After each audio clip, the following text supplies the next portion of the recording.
Hey guys, welcome to CG Cowboy. I'm Dale Forbes. I know I've been gone for a while, but I'm back.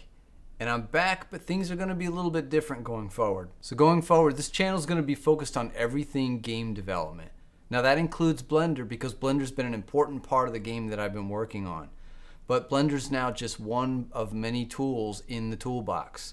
So the game that I've been working on is called Angel's Cove, and I'm due out for about September release of 2021. Now, Angel's Cove is a first-person 3D horror adventure game where you're in a 3D space and exploring environments, unlocking secrets, and a story unfolds.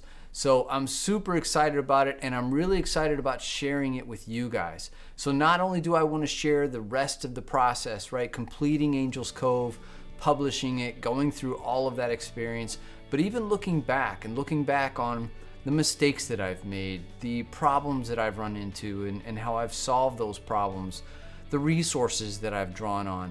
It's easy to look at the process of creating a game, regardless of the kind of game that you want to create, and thinking that, well, I might be fairly comfortable at one aspect of the process, but I'm not really comfortable with other aspects of the process, and so it's out of reach.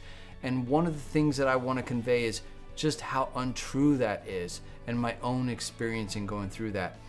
Now, I would love for this to be a two-way street.